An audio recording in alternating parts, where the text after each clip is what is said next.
Kalau kita ngomongin tentang investasi safe haven ini, kemarin temannya Ko Endro, Iya, Timothy datang nih ke iya, sini. udah nonton juga, udah tayang. Oh, udah nonton ya? Dia bilang katanya kalau kripto Bitcoin itu termasuk juga loh investasi safe haven. Dan apa namanya, berarti kan bisa disamakan dengan emas gitu ya. Iya, iya, Tapi itu pun juga suatu pernyataan yang menuai pro dan kontra juga iya. gitu kan. Kalau menurut Ko Endro sendiri gimana tuh? Menurut saya, safe haven adalah di saat kamu portfolionya sudah memiliki semua jenis aset. Itu baru safe haven. Properti punya, emas punya, Bitcoin punya, silver punya, bonds punya. Semuanya punya. Jadi ada yang turun, ada yang naik.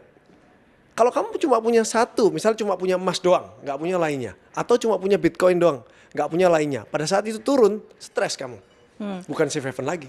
Tapi kan kenapa akhirnya emas disebut sebagai safe haven kan karena nilainya yang cenderung stabil begitu Selama ya. 100 tahun ini.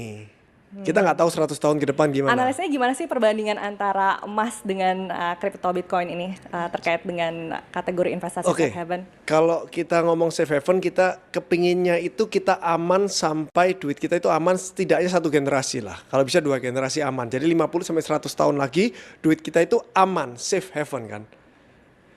Aman dari inflasi juga maunya kan.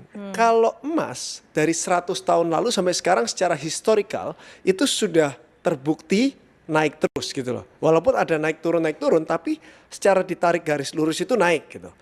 Kalau Bitcoin nggak tahu 10 tahun baru di sana. Mungkin baru 10 tahun terakhir ini kan.